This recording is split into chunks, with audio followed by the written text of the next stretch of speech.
que tu pensa sobre Deus, cara? Deus é... Eu acredito em Deus, não tenho formação religiosa, né? Eu nem tô mais na onda de acreditar, eu sinto. Então, eu vivo, eu respiro, eu transpiro, eu converso.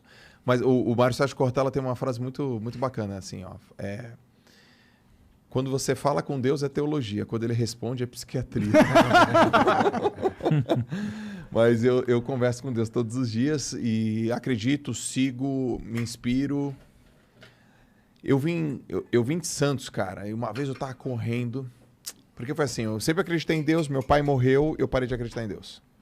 Fiquei de mal de Deus, assim, 2 anos, porra, porque...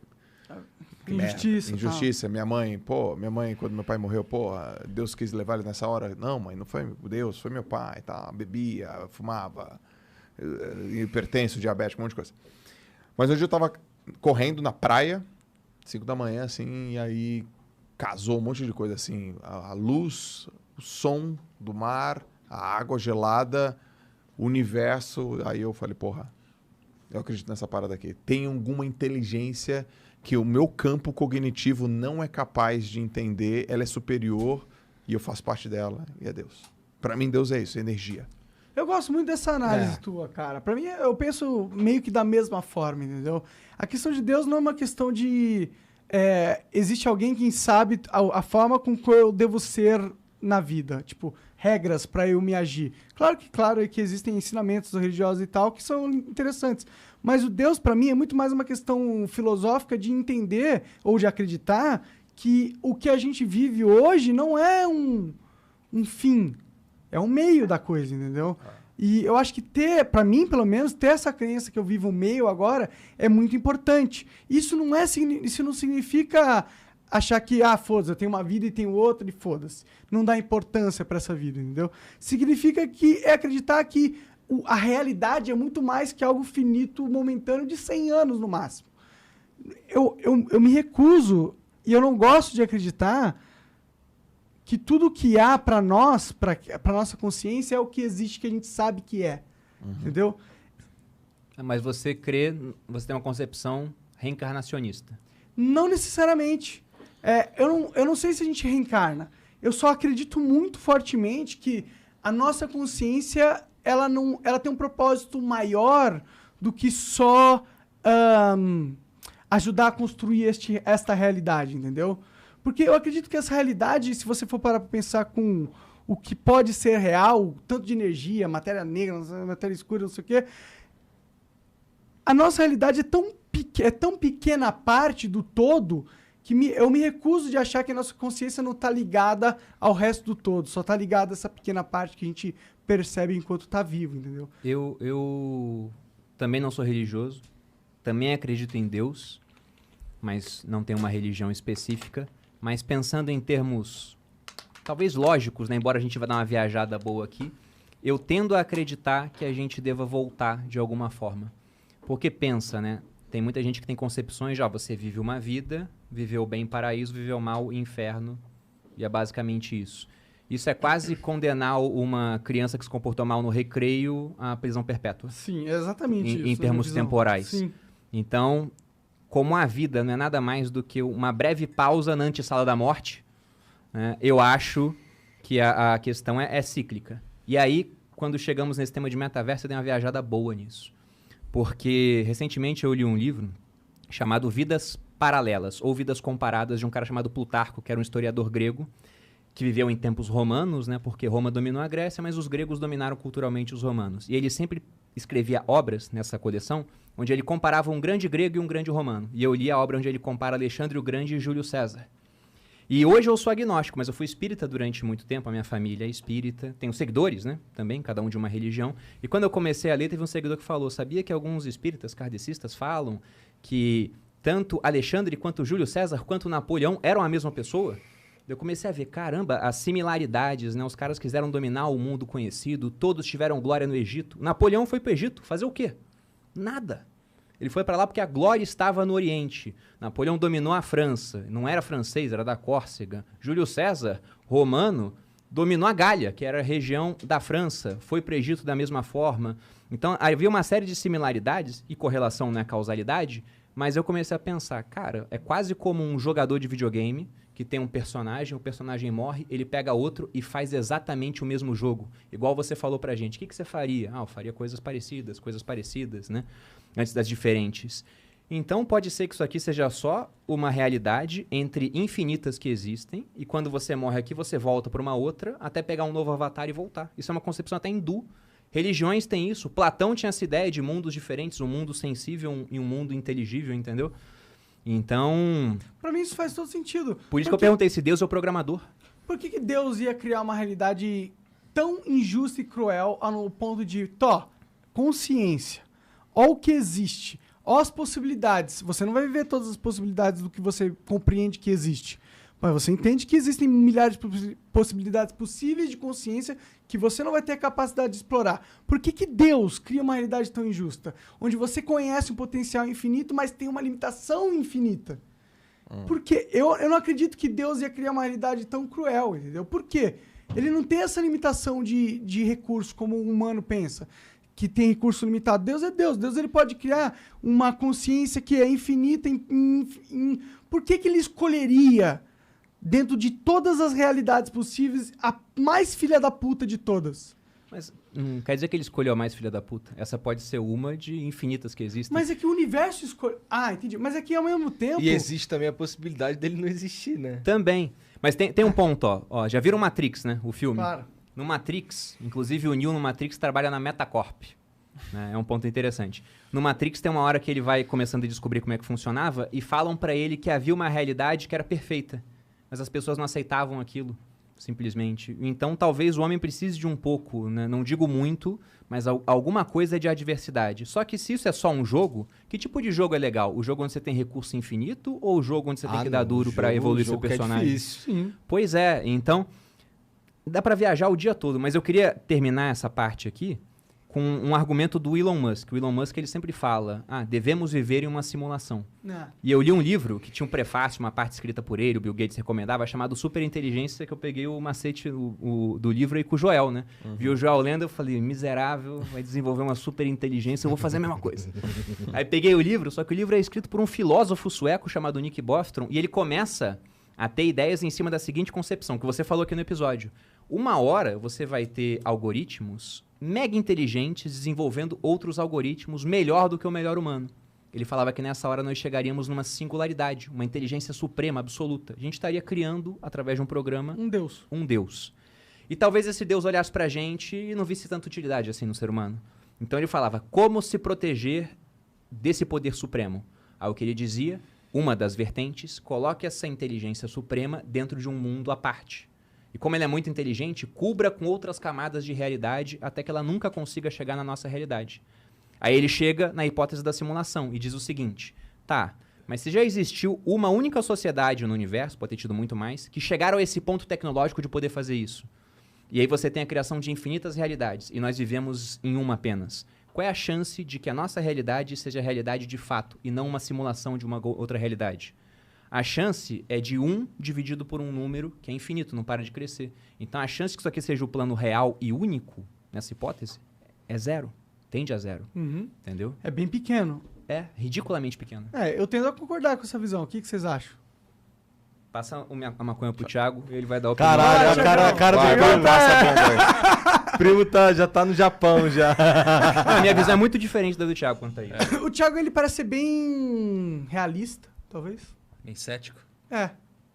Um cara sem crenças, assim. Sim, cara. Eu sinto que você... Eu sinto que... Eu vejo nos seus olhos que você tem uma dúvida forte sobre a vida nesse sentido. E que isso te corrói por dentro de certa forma. Caralho, o cara agora é psicólogo. Fala mais. Mãe de Ná. Mas isso manda profecia, isso é meio que uma obviedade, na real. Porque essa questão do porquê nós estamos vivos e para onde nós vamos, se vamos para algum lugar, é algo que corrói a alma de qualquer pessoa que tenta pensar sobre por que ela está viva ou sobre o que está acontecendo, entendeu? E como você é um cara que criou muitas coisas e soube se movimentar em muitas áreas, eu acredito que você é um cara que pensa sobre a vida. Pensa sobre o que está acontecendo. Portanto, não tem como você não ter essa dor existencial. E pelo fato de você não ter essa resposta, e não tô falando que a gente tem, mas você acredita numa resposta diferente da gente, numa resposta mais racional, mas também um pouco mais cruel. Eu acredito que vai trazer uma dor existencial pra você, de certa forma. É mesmo, cara. Você vê o que é o estereótipo, né, cara? Cara... Falou pra caralho meia hora aqui e não tem nada a ver. Não, cara, a sua leitura, ela é bem factível, é bem realista. Mas a parada sobre Deus comigo é o seguinte. Cara, já aconteceu algum milagre na sua vida? Já. Já? Vários. Milagre. Vários. O que você chama de milagre, só pra definir? Milagre é uma coisa que, tipo... Tinha que estar os astros alinhados de uma forma perfeita para que desse certo e deu certo. Cara, quando você é uma pessoa cética, como eu sou, é muito difícil você acreditar em alguma coisa sem você enxergar ou sem você sentir. Né? Pessoas céticas como eu precisam enxergar alguma coisa que quebre um padrão matemático, um padrão racional, para que de alguma forma isso entre na sua mente. Né? Na Bíblia tem uma passagem, na verdade algumas passagens, onde Jesus ele estava andando, não acreditavam nele, ele foi lá, fez um milagre, ele falou, caraca, meu Deus, e agora passou a crer. Um monte de gente assim. E comigo, cara, é o seguinte, comigo aconteceu um milagre também. Entendeu? Comigo aconteceu um milagre também. E quando aconteceu um milagre na minha vida, ficou indiscutível a existência dele. Indiscutível. Não, De Deus? a existência de Deus. Indiscutível. E imediatamente, isso me trouxe duas coisas. A certeza da existência de Deus e o que eu vim fazer, mano. Imediatamente. E isso não aconteceu há muito tempo. Foi recente. Foi uma busca que começou há 2 anos. Mas a minha chave só virou agora em relação à minha vida. Porque, veja só, cara. Com o limite do que a humildade me permite, né, trazer aqui, eu sou uma pessoa com magnetismo.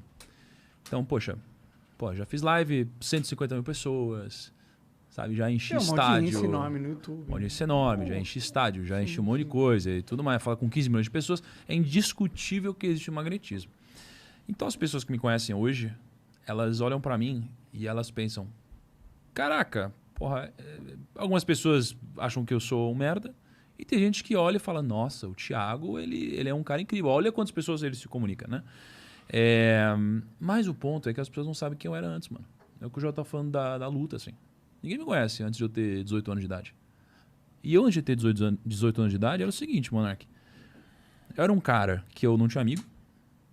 Eu era excluído de todos os cantos. Eu sofria bullying na escola. Eu era gordinho, espinhudo e usava 6 graus. Ainda uso, mas eu uso lente. 6 graus fundo de garrafa. Era humilhado, mano. Eu não era um bom aluno. Não era um bom aluno. E, cara, fui crescendo longe das pessoas. Não tinha as pessoas, né, que me acolhiam. E eu comecei a desenvolver um amor a ficar em casa e jogar videogame. Daqui veio meu amor no videogame, cara. Comecei a jogar MMO, comecei a jogar tudo que você imagina. E daqui eu desenvolvi esse amor. Por quê? Porque, cara, a única coisa que me realizava era ficar sozinho jogando videogame, porque machucava ficar com outras pessoas. E foi passando o tempo, cara, não me tornei um bom aluno e fui pra faculdade. Na faculdade, a mesma coisa, cara. Não tinha grandes amigos, não tinha muita proximidade. Dava um intervalo da escola, da faculdade, eu ia pro banheiro, mano. Olha só. Pra não Jogar ficar... Game Boy. Não, cara, eu ia no banheiro pra me isolar, cara. Porque eu ficava deslocado. Eu olhava pro lado e, puta, ninguém quer falar Ninguém comigo, é não sei o que parecido lá comigo. e tal. Eu falei, caraca, cara. E eu ia pro banheiro, terminava o intervalo, eu saía do banheiro. Ia direto pra classe, mano. Né? E isso foi acontecendo na minha vida. Só que esse mesmo Thiago é o Thiago que hoje consegue arrastar multidões, mano. Caraca, é o mesmo Thiago, velho. Que não conseguia se comunicar, que não conseguia falar, que ninguém queria ouvir. Ninguém queria ouvir. Isso aconteceu na minha vida, né? E só que eu me liguei só recentemente que isso aconteceu na minha vida. Eu não tinha essa noção de que existia o que aconteceu com o Thiago antigamente, existe o Thiago hoje e existe um caminho impossível de ser trilhado para que esse Thiago virasse. Né? E eu virei essa chave porque recentemente, Deus falou comigo. Entendeu? E ele nunca tinha falado comigo de uma forma que eu entendesse. Mas quando ele falou 4 vezes em uma semana, mano. E pra mim, cara, o que ele falou, através de pessoas e mensagens que se confirmaram, mexeu comigo. E eu comecei a olhar em retrospectiva pra minha vida, mano. E quando eu olhei pra minha vida, cara, eu comecei a enxergar uma série de coincidências e milagres que aconteceram. Eu não tive dúvida nenhuma, cara, de que Deus existe e do porquê eu fui abençoado com um talento e uma série de pessoas que Deus foi colocando na minha vida, mano, e vocês também, que me ajudaram a me comunicar com a audiência como eu me comunico hoje. E hoje eu entendo que tudo que me foi dado não foi algo bonito apenas. Foi um grande fardo, que é uma grande responsabilidade. Então, o que eu faço hoje, eu entendo que não tem mais a ver com o meu patrimônio, mano. Cara, pra mim, ser bilionário, não ser bilionário... Cara, isso aqui pra mim é completamente muda, né? secundário agora. Então eu entendo, cara, a responsabilidade que eu tenho. Pra mim, Deus é indiscutível. Mas eu também entendo que não acredita, porque eu preciso sentir. Eu achei que você não acreditava, mano. Achei que você era cético pra caralho. Eu preciso sentir, cara. Entendeu? Então hoje daí me deu muito sentido. Né? E aí, cara, eu tô numa jornada agora. É uma jornada que tá só começando. Quanto tempo faz que você deu essa virada? 2 anos, você falou? Ela começou há 2 anos. É. Mas eu não sabia. Entendi. Você tava num processo de transformação, mas não tava consciente desse processo. Eu não sabia do que estava acontecendo. Eu me liguei há uns 40 dias. Aí quando eu me liguei, eu lembro que eu fui na casa do Joel conversar, inclusive. E eu falei, Joel, aconteceu isso. E aí ele falou umas paradas também. Então, cara, a responsabilidade, eu entendo que existe uma responsabilidade diferente sobre mim hoje, entendeu? Sim. Você acha que isso tem a ver com sua vitória? Eu acho que é o contrário. Isso não tem a ver com a minha vitória. Não, tipo, você venceu. Bom, indiscutível, você venceu na vida, na questão capitalismo da vida, né? Certo? Tá. Você acha que pelo fato de você ter vencido, você chegou naquele momento onde você não enxerga o próximo passo e para isso você precisa ter um... Não, porque eu tinha muito mais consciência dos meus próximos passos antes e, cara, e o meu plano, ele estava totalmente alinhado. Quando isso veio, eu falei, caraca, não é por aqui. Isso mudou completamente para mim. Mas por que eu te digo sobre o milagre, sobre a coincidência que começou há 2 anos atrás e eu não sabia? Porque há 2 anos atrás, eu e a Ká, a gente tem um grande amigo. E esse grande amigo chamou a gente para ir num casamento em Portugal. 2 anos atrás, cara.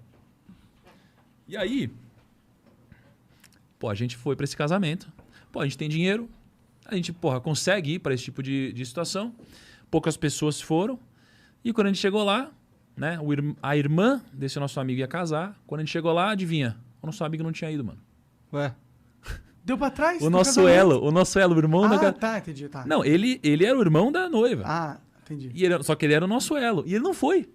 Aí ficou eu e a Ká. Sozinho, tipo, caraca. Portugal. Cara, a gente conhecia a noiva e tal, mas era diferente. E a gente falou, caraca, essa não é a nossa galera. E a gente ficou uma semana sem entender, cara, o que tinha acontecido e tal. 2 anos depois, eu entendo por que essa viagem aconteceu, mano. Porque nessa viagem, um amigo meu, o Thiago Brunet, mandou uma mensagem dizendo assim, cara, eu vi que você está em Portugal, eu também tô. Vamos se encontrar? Vamos. A gente se encontrou. Nesse dia, ele falou o que eu disse no começo do podcast. Ele disse, você precisa começar a ler a Bíblia, cara. E hoje eu entendo que, cara, essa viagem só aconteceu para que a gente se encontrasse e ele passasse essa mensagem, cara. Entende? E dali tudo começou. Mas eu só percebo hoje, 2 anos depois das coisas que aconteceram, a semente que foi plantada há 2 anos, entende? Então, cara, para mim é indiscutível. Quando você sente, é indiscutível. Né? E junto disso vem uma clareza de propósito e vem ao mesmo tempo uma responsabilidade da missão. Então, para mim é um pouco disso, cara. Você falou que você tinha todo um plano e mudou esse plano. Você consegue me dizer exatamente o que exatamente mudou para você depois que você teve essa conexão? Eu tinha um plano mais capitalista e entendi que aquele papo da felicidade sempre está onde você não está, né? Eu entendi que a felicidade está onde eu estou e que meu plano não era mais um plano apenas capitalista. Eu entendi que o plano capitalista era importante para que eu conseguisse trazer pessoas que admiravam também meu sucesso, né? E para entregar mensagens para essas pessoas. Né? Mensagens sobre negócio, mensagens sobre finanças, mensagens sobre mentalidade. É um manutalismo. E outras mensagens. Quê?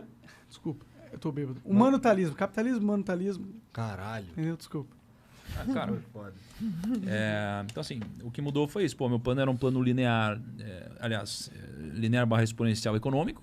Negócios, crescer a nossa empresa. Pô, a gente está em um momento incrível na nossa empresa, trazendo muita gente, desenvolvendo muita gente. Mas eu entendi que, cara, não era isso por isso. Era isso para outra coisa. Entendeu? Então hoje eu tenho mais clareza, né? Isso mudou um pouco. O que eu penso, como eu penso, a decisão de vir hoje, a decisão, pô, de onde eu vou, a decisão de o que eu falo onde eu vou, de como eu esforço, como eu me preparo. Muitas coisas mudaram, cara. Legal, mano. Acho que é foda, né? Porque é uma conexão importante que você fez. Né? Pra que ter 1 bilhão de ferramentas se elas não estão utilizadas pra nada, né? Tem muita, cara. Tem aquele filme, o Livro de Eli. Tem um filme também. Porra, aquele filme tem uma passagem que... Então, é mas só tá um falando filme? do Eu não tenho um livro do Livro de Eli, não. Desculpa. O filme é sobre o livro. Então, mas que o Livro Não, de Eli, no caso, é a Bíblia. É a Bíblia. Desculpa pelo spoiler aí, foi mal. Não, é que pô, é antigo já esse filme. o filme retrata uma mensagem incrível, né? O mundo acabou, teve, sei lá, o apocalipse, o cara tá andando, o Denzel Washington tá andando há 30 anos no Oeste, e aí tem um monte de cara querendo saqueadores, sei lá, como que seria o nome deles, e eles estão à procura do livro. Que o cara no livro, no próprio filme, ele fala assim, uma arma de guerra, né? Pô, eu tenho que achar esse livro porque é uma arma de guerra. Bom, depois de um tempão, procurando o livro, eles encontram o livro que está com Denzel Washington e ele tinha vamos dizer assim, uma escrava que era cega e ele maltratava a escrava, né? E quando ele encontra o livro de Eli, que é a Bíblia, ela está em braille e ele não consegue ler. Qual que é, acho que é a grande mensagem? De que adianta você ter a ferramenta se você não sabe pilotar a ferramenta, se você não sabe o idioma? Acho que é um pouco do que o Thiago falou, né, cara? Então a ferramenta estava aqui, mas a gente não tinha a sensibilidade para ele. Eu falei a gente, né, agora, né? A gente não tinha sensibilidade para usar. Velho, aconteceu comigo idêntico, velho. Idêntico da sensação. Uma vez eu estava dando um treino e eu tive uma vontade de começar a falar algumas coisas no meu treinamento. As pessoas começaram a chorar. E a palavra ia fluida. E eu tava falando de coisas importantes, família. Cara, cuida da tua família. Pô, é importante pra caramba. Pô, você é único. Eu fui falando coisas e eu olhei pro cenário e as pessoas foram destravando, chorando, sei lá o quê. E foi inquestionável, cara, que eu tava... Eu vou falar de um jeito que é o melhor jeito que eu sei falar, tá? Que eu não estava sozinho. Foi inquestionável, cara. Inquestionável. Eu não fiquei gago, a palavra foi reta, a mensagem foi direta. Tudo se alinhou. Cara, eu não teria a manha sozinho daquilo. Eu fui falando, eu falei pouco tempo, sei lá, falei 5 minutos, cara. E eu falei, cara, tem alguma coisa, tá rolando aqui, cara. Então eu não sou a mensagem, eu sou o mensageiro, então eu sou um instrumento. Naquele dia, que tem uns... 40? Não, tem algum... Porra, não sei quanto tempo tem isso exatamente. E eu falei, velho... Tem uma habilidade, ou foi me dado uma habilidade, eu tenho que usar e com muita responsabilidade, velho. Porque o que a gente fala e onde a gente fala e do jeito que a gente fala é capaz, sim, de fazer uma pessoa tomar uma decisão, velho. E ao tomar uma decisão, a pessoa simplesmente muda a direção da vida dela. Sim. Então a gente tem que ser muito responsável, cara. E aí tem uma parada, né? Que... Pô, a gente tava falando agora há pouco sobre vozes, né? Tipo, nossa cabeça, como a gente pensa, o que a gente ouve, decisões e tal. E, cara, imagina assim, ó. Você nunca ouviu alguma voz. Você não vai identificar na multidão, cara. Mas, pô, se o seu filho grita no meio de 100 pessoas, você vai olhar e falar, caraca, peraí, meu filho, cadê ele? Você vai ouvir ele. Porque é seu filho, mano. Né? Você já ouviu ele chorando, você já ouviu ele gritando. Você sabe quem é seu filho. Cara, você vai discernir. A voz de Deus é igual, cara. Entendeu? Então, assim, uma vez que você ouve, porra, você sabe qual é, mano. Então, dentre todas as vozes que tem na sua cabeça, nem que seja uma invenção da minha, cara, existe uma voz aqui dentro que eu sei qual é, entendeu? E é a voz que me guia, mano. Então, pô, por que eu tô falando isso agora? Eu tinha decidido que eu não ia falar sobre isso hoje. Achei que não era o momento. Mas, cara, falei, mano. E de alguma forma eu tenho certeza que uma pessoa que está assistindo a gente aqui, tá olhando isso falando, caraca, isso foi importante para mim, sabe? Hoje, porra, o Gaules foi lá, a gente gravou um podcast com o Gaules contou o momento de, cara, quando ele tinha decidido que ia se matar, aí subiu no parapeito, vou pular, tocou o interfone. Para, né, mano? Para, cara. E depois disso que aconteceu, logo depois disso, ele virou o Gaules que te conhece.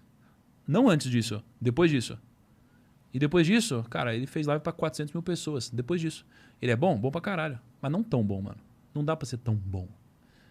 O cara fala com 400 mil pessoas. Tem uma parada a mais. Quando eu fiz uma live pra 150 mil, me perguntaram, cara, como você botou 150 mil pessoas? Eu falei, cara, eu sou bom, tenho algoritmo e tal, mas eu falei, mas eu acho que eu não sou tão bom assim. Tem alguma parada a mais. Vamos pra 150, né?